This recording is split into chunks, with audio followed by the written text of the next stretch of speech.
Today on African Woman 2.0, we receive Lulu Shabell, a creative industries champion and social entrepreneur with almost 3 decades of professional service. She is the founder and CEO of LULUBELL Group, a consulting firm that offers bespoke solutions to African luxury brands seeking to create and accelerate their businesses into global markets while contributing towards the economic development of the African continent.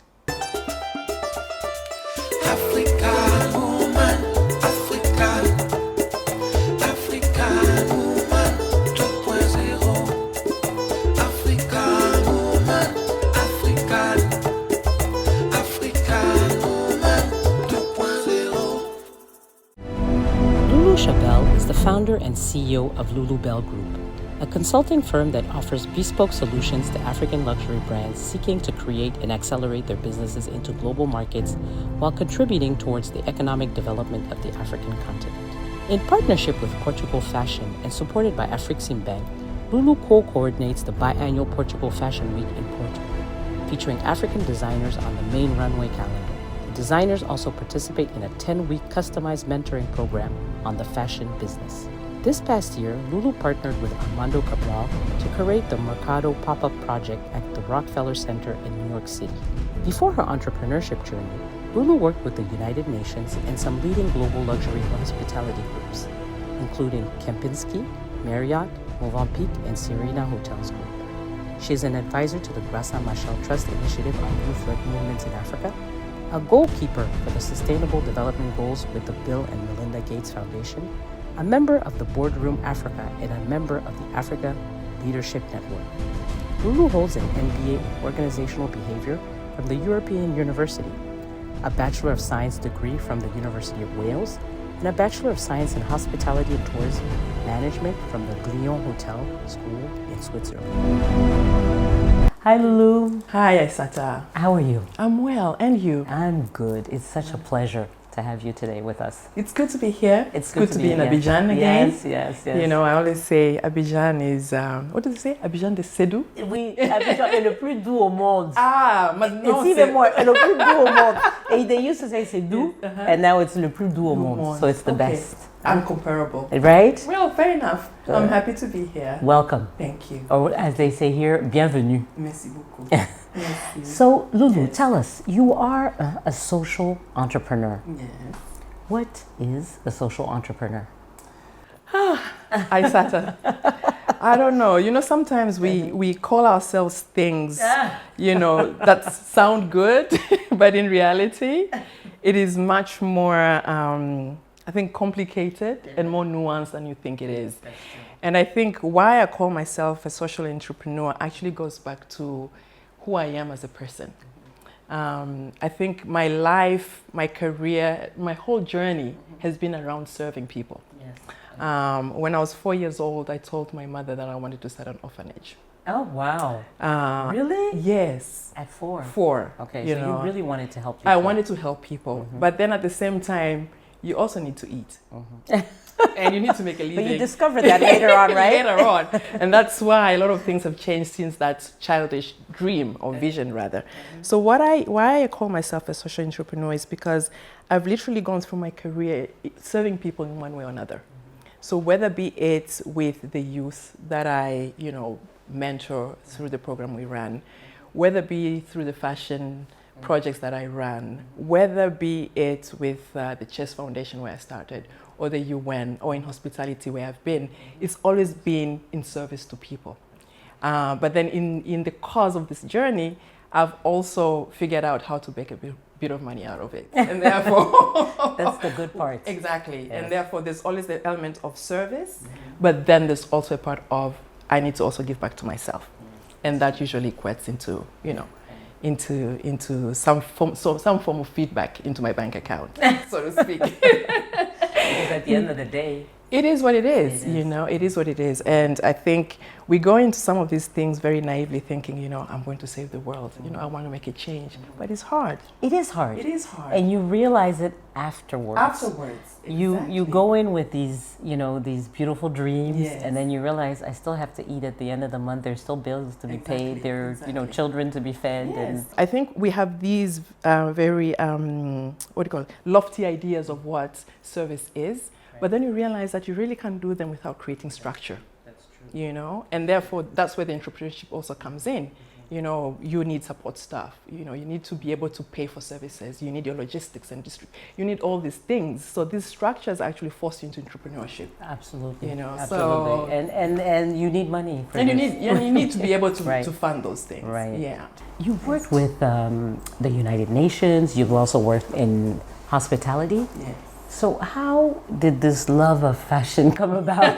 I mean, yes, the social entrepreneur part, we got that. Yeah. But the fashion part, how did that come about? You know, I actually attribute the love of fashion to my mother, because she, among many other things she did in her life, was also a seamstress and an educator. So growing up in Arusha in the 80s in Tanzania, she used to make garments for the socialites and celebrities of the country. And my father, is a retired pilot, used to bring in the fabric and the trims and the buttons and all of that. So I grew up surrounded by, you know, with fabric and trims and buttons and all of these things. And whatever was left from what she did, she would make clothes for us. So we would be dressed in silks and beautiful cottons Wow. from the time we were 5, 6, 7 years Wow, old, yeah. right? We knew about style and cut and finishings and all of these things.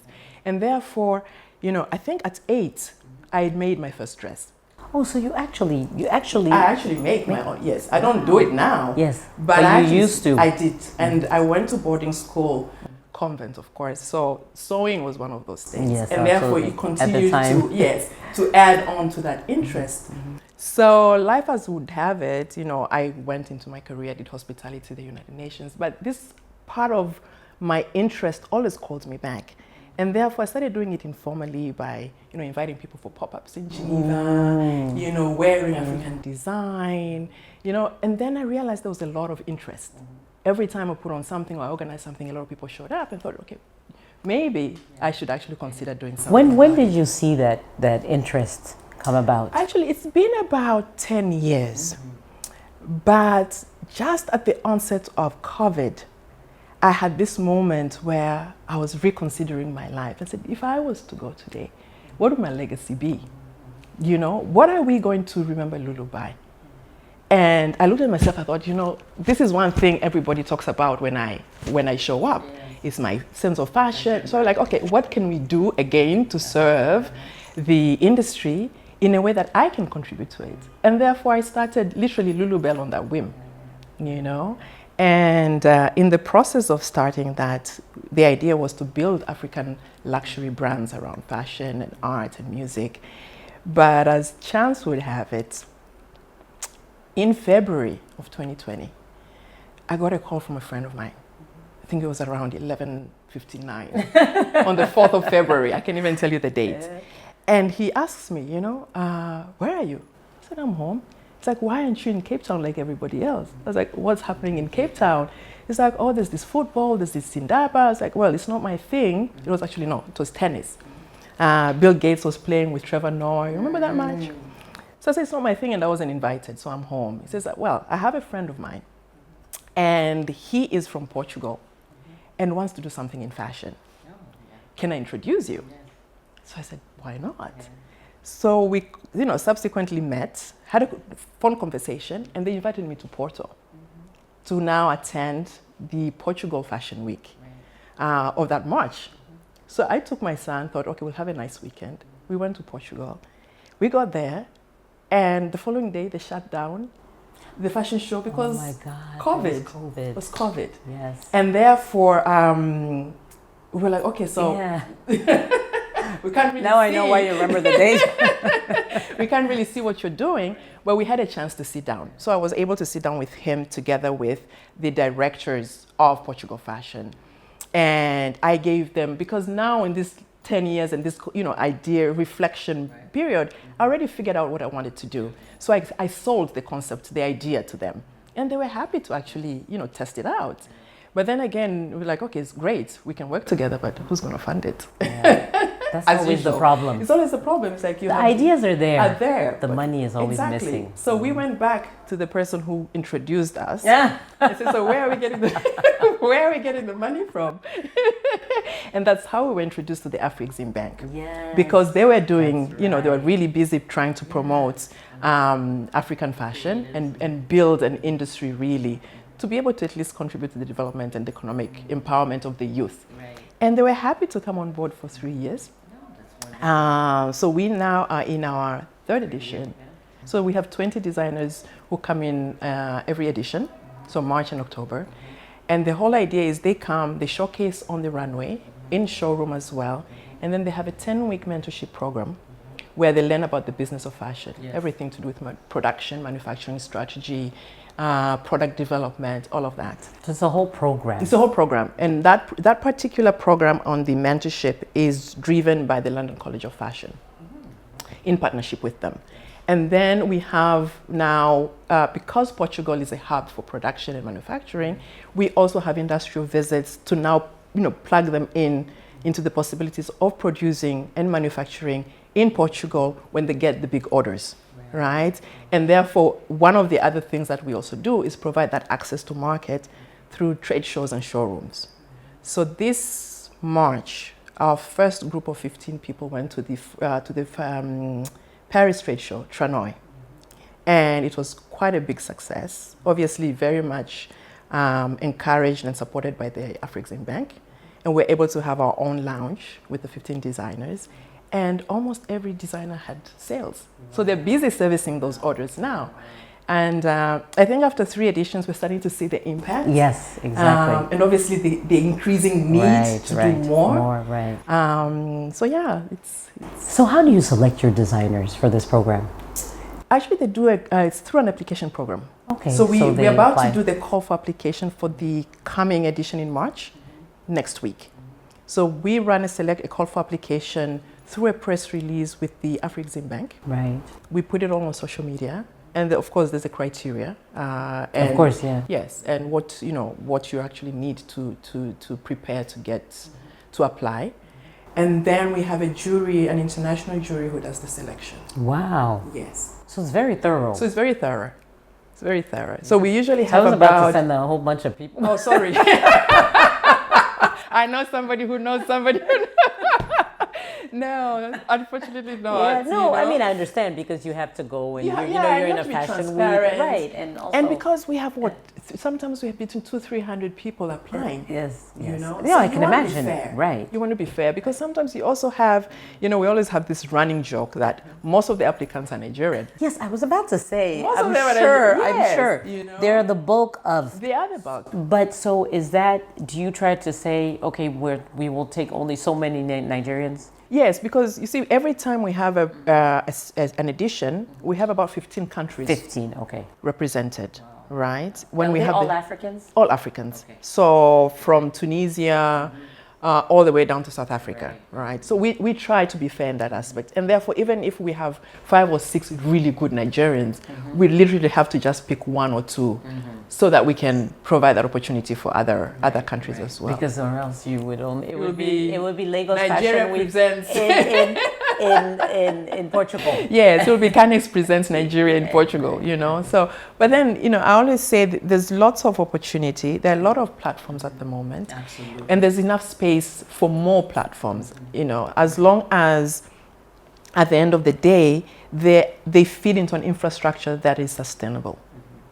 So there's no need for us to do all these things if our designers are not ready for international markets and if they don't have the structure and the capacity to produce for that. Becomes a lost opportunity, right? And therefore now we're getting to a point in the project where we're thinking, what do we now put in place to ensure that aspect of sustainability, So last November, the bank signed an MOU with the Association of Textile Producers in Portugal to start to see how, actually a joint venture, to start to see how we can start building centers of excellence on the continent to be able to service these needs. And basically, That's wonderful. yeah, so centers of excellence meaning having your production close to where you're growing your cotton. So within your country, within African countries. Yeah, so regional, so Right. West Africa, North, That's perfect. East and South. I think that's what we need, actually. That's what we need, you're right. And have the manufacturing there, but also have the rest of the services there, your advertising and your comms and your schools and your artisanal skills, everything to do with the beadwork and the handiwork that Africa is known for. So structure that into clusters, and then be able to have the designers feed Right. into that. So I love the fact that you're actually going, from the beginning and then taking them all the way through. Yeah. For designers, of course. So they're not Yes. just getting one thing. They're not just showing at the fashion, which is great, by the way. Yeah. But beyond that, you're giving them other opportunities. Yeah. So that's strong. That's powerful. It is, because if you don't, I always say fashion shows are the marketing tool, right? But what are you selling?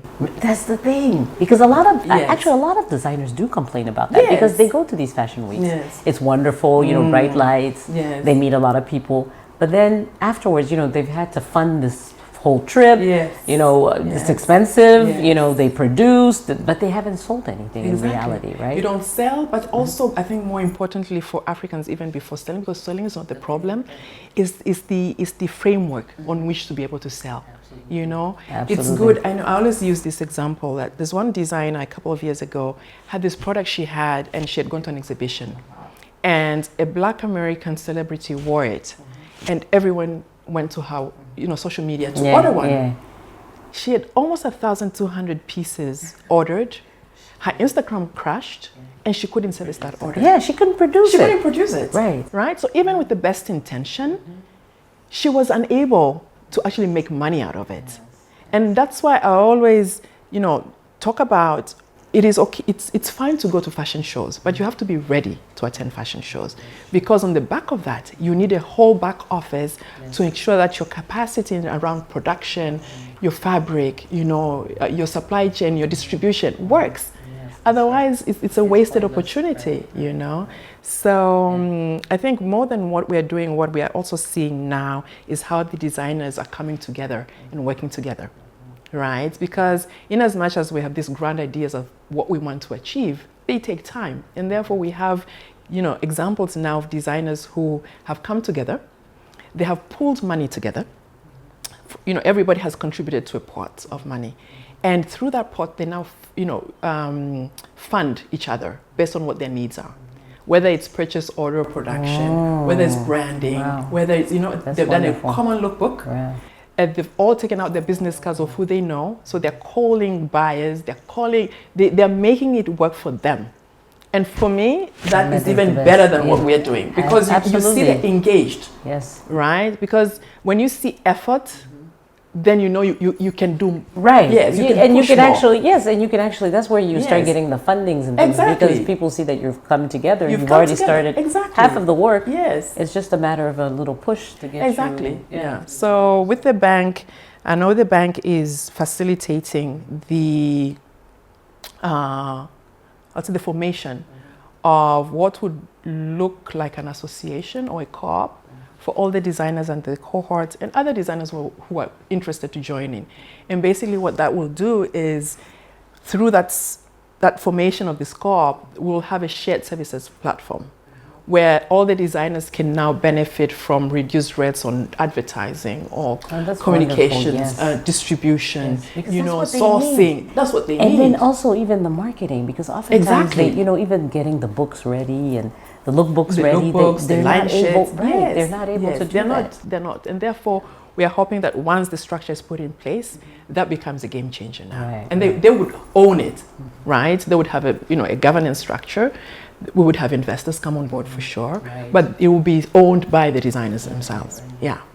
And I like, you also mentioned, what you mentioned that I think is wonderful, is having those centers of production, Excellence. manufacturing in different areas of Africa, so that people are closer, right? Yes. And you're not always trying to go to China Exactly. and you know, Turkey and But wherever. not only even that, I mean, even just within Africa, Aisata, it costs more to transport cotton from Mali to South Africa than it is to get it from China. But that's even in terms of shipping for goods. Yes. Right? So Yes. people, it's cheaper to get something from Paris to Abidjan than it is from Abidjan to Accra, for example. Yeah.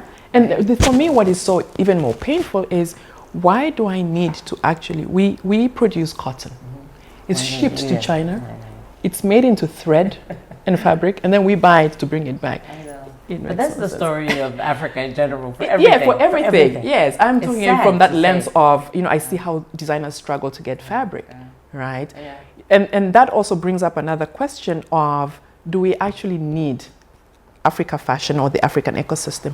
Do we need to be like China or India, you know, mass, you know, distribution of fashion, of production of fashion? Do we need to be? Because as far as our cultures and our heritage is concerned, that's not how we consume fashion. That's true. Right?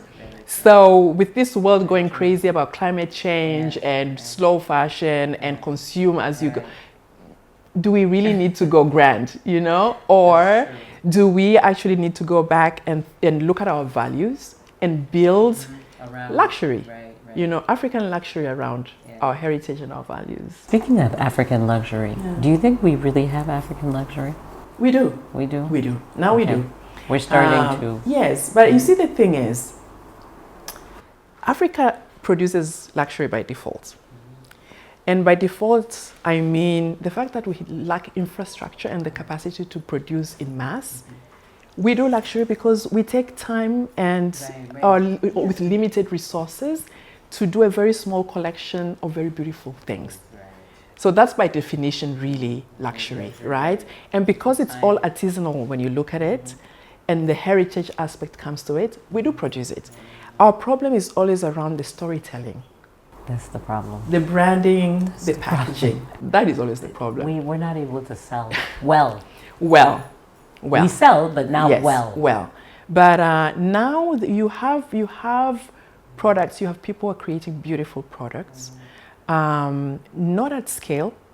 No worry, that's Not always at the scale. problem. So what you find is, you asked, you know, somebody produces 5 beautiful bags, and you ask for 20. You can't get them, or they won't be the same. That's another issue. And it's okay if they're not the same. Yeah, because that's the part. As long as the finishing and the that's quality the is beautiful, it's the anyway, craftsmanship coming in. But the fact that they don't have the capacity to produce 20 is a problem. It is. It is. I mean, Yeah. it's like you said. You know, you see. I mean, it happens more than you can imagine. So I see this dress on you, and I want to order it. Even in this case of just one. Sometimes it can be, no, I don't have the fabric anymore, or you know, it takes time, or you know, It's even worse than that. It's like, I can't even do it in 2 weeks or 3 weeks because Exactly. you know, my worker has gone on vacation. You know, this one is sick. There's no electricity. It's a problem of capacity. I mean, how do we? But honestly, I mean, beyond, you know, the fact that we're going to have centers of excellence and all this, but how are people able to tackle this issue? They're not able to. Is that really what it is? No, people are being creative. People are being creative. What's the advice that you give to designers? Actually, I go back and I say we need, first and foremost, 2 things or 3 things. First and foremost, we need to define what African fashion is. And once we've decided what that is, then we need governance around it. We need to create a structure that can allow us to do the business of fashion once we have decided what that fashion is. Because if we don't have the buy-in from government, if we don't have policy and strategies to carry the industry, how are we going to solve issues about, you know, electricity or distribution? We can't, right? And therefore, for governments to be able to buy in, or the private sector, they need research data. You know, they need data. We're always coming back to the same old issues. Yes, they want to know what are the facts. And unfortunately, the industry isn't well equipped with facts, right? So I think if anything, we need to start there. We need to define this space. We need to get the data, hard evidence that we can go to investors or government and say, this is what we want you to do. We need a structure that can govern the sector. And then people will come. There's a lot of funding outside the continent that wants to come into this sector, but they can't give you money when there's no Because structure. I was going to say it's not structured. It's not structured, Yeah, you know. A bank wants to give you money, but you have no collateral. You know, they don't know if tomorrow you default on your payments. How are they going to recover their money? You know, so we need everybody on the table, not only fashion designers. Oh, we need the engineers to it's, talk about distribution and supply chains and, you know, production. We need the banks. It's for everything. This is every single issue. Not issue, but every single sector needs, right, the same structure. But the thing is, for example, in creative, you have other sectors who are doing better than others. That's true. So Very if you look true. at music and Very film, true. The fact that they don't have a product you have to ship. Yeah. You know, they're doing so much better. But they're having other issues as well. True. You know, I mean, it just depends on the sector because there's a lot more money involved as well. I mean, so they have other issues. No, but for sure. But I think yesterday, you know, we're at the airport and with a couple of other people in the fashion space and say if there's a way we can actually put fashion on an app and you don't have to send it by DHL. Right. If I tell you, I have an order stuck at DHL right now, which they haven't shipped to me. It's been almost a week and a half. And I paid over there, so to me, I don't have to pay customs here anymore because all that is settled. Yeah. It's going through DHL. My package is still not here. It's been actually 2 weeks. So just to say that I probably, if it was coming from France, maybe I would have received right? it. You know, and that's why you find a lot of people, for example, in terms of sending things over, they call people. Oh, of course. You know, we have that system. There's a whole business. I didn't even know in Geneva we have this guy who comes from Cote d'Ivoire every 2 weeks. You buy your kilos, you get your stuff in. We're gonna cut this off. You know this, right? Because you know what? If the customs hear you, they'll be like, okay, everybody who's coming from Geneva now, we're gonna stop you. That's true. Just so they can make money. But no, those informal systems, they're all there. The informal systems are there. Sometimes I feel like they work even better than the formal system. And they're more reliable. They're more reliable. Yes. They're sometimes cheaper. Yes. They're efficient. They solve your problem. And you know, the thing is with fashion, you see something, you want it now. You want it now. You don't want it in 6 months. You don't want it in 6 months. Really. So, seriously. you know, we have to find a way. When people say African fashion, does that word bother you? In the sense that, do we really say European fashion or American fashion? It does and it doesn't. Why it doesn't at the moment, or rather up until now, was we needed a space to define that we produce and are stewards of fashion, right? Because we have always consumed foreign fashion. And therefore, when in the beginning, in the 80s, the fashion was quite classic, right? And a lot of it was boo-boos and big garments, you know, very royal and regal. And therefore, the youth and the millennials, the youth then, wouldn't particularly want to wear that. And then slowly you started seeing more modern designs come into the market and create this buzz around the idea that you can actually wear Western designed clothes, but in African inspired fabric, right? What frustrates me about it is, number one, a lot of the identity around African fashion is appropriated to the wax Ankara fabric. Yes. Still, because it's this very colorful fabric. Yes, they don't even know the name. As long as it's Ankara, it's print, it's loud, it's African. But originally, that fabric is Indonesian, right? The origins of that fabric is Indonesia through the Netherlands, through Holland, yes, to Africa. And therefore, it bothers me that in as much as we've culturally appropriated the print, there is more to African fashion than just Ankara. You know, we look at all these other indigenous fabrics, you know, like the bogolan and the bark tree cloth, raffia, the kente, all of these, the hand-woven fabrics. Those are African. Right, exactly. You know? Those are the real African fabrics. Those are the real African fabrics. And those, if treated now with modern techniques, are the luxury African fabrics, right? But I think we're getting to a point where we're starting to, I think the trajectory is starting to allow us to call African fashion just fashion. Right, exactly. Because it's become democratic. Yes. Everybody's wearing it Yes, now. It's yes. in vogue, it's in, celebrities, everybody's wearing it. And yes, there's this connotation of it's African, but the design itself and a lot of the fabrics that are being used now are not African. And they're therefore not. it should just Look be at what you're African. wearing. Yes. It doesn't even It could- look, it could be exactly. from, Yeah, just could be from because Gucci. it could be from Gucci. Yeah. And because you also have a lot of designers who they might be producing in Africa, but they are based in Europe. That's or true in as Asia. well. Or they're That's based true in as well. Africa and they're producing somewhere else in the world. Again, being creative with the issues we have. It's no longer just African because it's absorbed the DNA of so many other places and inspirations. So I think I'm now, championing the idea of let's just call it Right, fashion that is made from Africa. If you want to insist, Or by Africans, as somebody, by Africans. as somebody mentioned Yes. to me, it's different. There's a difference. Yes, there's a between difference. Made in Yes. Africa and by Africans. Exactly. And then again, what is made in Africa? Yeah. Because Exactly. Africa is 54 countries or 55, as people will argue, and we are all different. Different. It's Totally different cultures, different geographical locations, different way of seeing things. So I think if anything, I'd rather we say this is, made in Nigeria, Yeah, made in Tanzania, made in Cote d'Ivoire, as opposed to made in Africa. Yeah. Because then at least it pushes you to question Yeah. the story behind it, right? Absolutely. Yes. And learn and And understand, learn and understand. the culture. Yes. Because You know? that's what Yeah. it's all about. Yeah, as because well. at the end of the day, fashion really is a storyteller. Yeah, it is. So Lulu, tell me, you are from Tanzania. Uh-huh.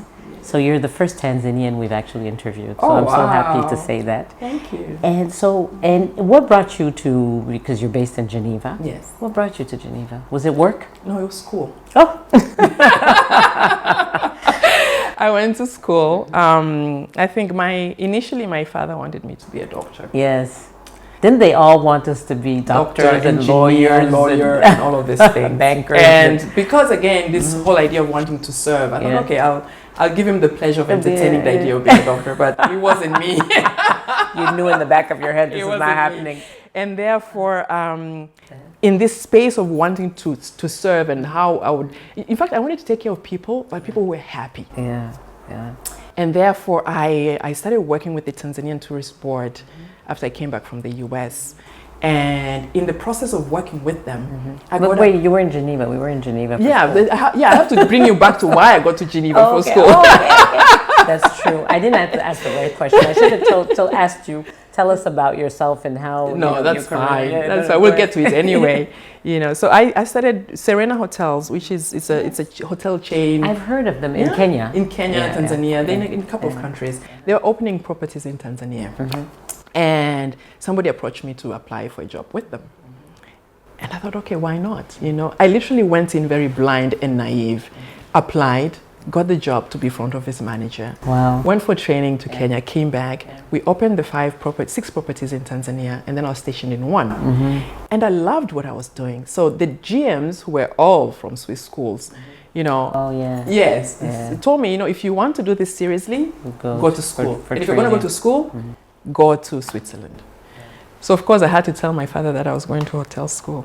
He did not Is find it that funny. doctor school? That conversation He did didn't not go find well it funny at all. But funny enough, when I graduated, I sent a copy of my degree, and he laminated it. He Of printed course. it. He laminated it, Yeah, he and put he it put up. it in the car, and drove around with it. So I did hotel school there. Did my first and second degrees there. Then started working. And because at the end of the day, I realized how much money I had spent on my Yes, education, right. and I knew Especially in that Geneva. I was never going to make a return on that investment anywhere else but Switzerland. So I started working there, then did my MBA, and stayed on, and then quickly realized that I was never going to be the person I wanted to be in the hotel industry in Switzerland because of so many other factors that I don't want to name. Yeah, I'm sure. And therefore, I segued into the private sector. And then stayed on, joined the UN, had a family, and started fashion. Right. Here we are. Here we are. Here we are. And there's still stories to write. Yes, and I think I'm getting to the point where it's time to start heading back to the continent. Yes. A message for youth, especially in the creative industry. Yeah. Ooh, resilience. Yeah. Resilience. If you're passionate about it, you need to stick through it. Yeah. It's a long, arduous process. It is. It's a lucrative space if done well, but if over and above all, resilience. Yeah, they need, and I think, you know, we're having this conversation yesterday again at the airport about how the millennials, you know, or the Gen Z, whatever, I don't know what they are. I think it's Gen Z now. Yeah, well, the millennials are yes, no longer it anymore. They're not motivated as we were, Yeah, you know, no, and they're therefore not. Yeah. they do something today And then they want to move on to the next tomorrow. Yes, they want to move on. They or don't they're not, push through. They don't push through, and unfortunately, you know, it's the now it's generation, the now. right Yes, now. yes, and it's the soft life. I Yes. don't know what that means, Yeah. but I think if you're going to be in the creative space, it takes a lot of hard work. You know, passion in itself and design itself is not enough. Absolutely. Because it is, at the end of the day, business. You know? And let's, to be honest, in Africa, it doesn't pay that well No, yet. yet. And that's why we need the big, you know, we now have billionaires on the continent. They need to invest in the space. It's a good point for the camera. If you're listening, whoever is listening out there, there's money to be made in creative. There is a lot of money to be made. is. I mean, look at the other country, Look at LVMH. Yeah. Look at Kering. Yeah, These are absolutely. multi-billion-dollar companies. Absolutely. You know, Absolutely. so So we're going to go to the little gift sector. Right. I don't know if you know about the little gift. No, the little gift is we always try to promote our entrepreneurs who are in fashion and creative industries. And so this is a gift from, you know, this brand. No, I don't know this Yes, store. you do. The concept store? Ah, Imara. Yes. You know Imara, I know right? Imara. So Oh, a small wow. gift from Imara. Thank you. Yes. See? Yes. So, May I you know, open it? Yeah, of course. Of course, that's the whole point. But you know Imara, so I know you kind Imara. of know what Yes, you know what to yes, expect. Yes. Yeah. But I love her designs. Yeah. She's very talented. Yes. Beautiful jewelry. Oh, wow. Yeah. Thank you. Yes. Ooh, I'll You're put it very here. welcome. Beautiful. And Merci, there's a little merci. bracelet. Oh, actually, I'm wearing Nice. one of theirs. Really? Oh, so there you go. You get a second one. I got a second. I see. Yeah. Oh yeah. This See? is beautiful. Thank So you. you know, I didn't even know that you even knew Imara, but see, there Yeah. you go. Thank you. There you Asata. go. This You're is welcome. beautiful. And it's not finished. Oh, You okay. get. Is it you Christmas get, already? Yes, it's Christmas. I saw that you came in wearing a hat, so this is Yes. perfect. How do you know that? Well, I love you remember hats. when we were Oh. traveling together, and you changed your style so many different You times, and I know. was like, "Who's that? Oh, is that the same person I met yesterday?" So this is Suni. He's a young entrepreneur. He makes hats, and he makes them here. Huh? Really? Oh my goodness, you should leave this on. It suits you so well. Thank you. I love Yeah, hats. amazing. Suni, love it's a gentleman who does this. Oh wow. See, and you have the cowrie shells on it. Yeah. You know this is wealth, Yeah, right? Yeah. This is Oh, beautiful. It's beautiful. beautiful on you. You can wear this on the beaches of Tanzania. Yes, and it's actually it's done very well. Yeah, yeah. See, no, I mean nowadays Wow. African luxury. Where is the? Oh my God. Okay. Where's the what? It is too much. Yeah. Where's the store? I don't know if he has a store. I think Yeah? he's online. So Okay. I'll give you his Yes. his Instagram I would account. I'd love to go and Yeah. pick up perfume. Of or course, hearts. of course. Yeah. Oh wow. And this is a lady who does incense.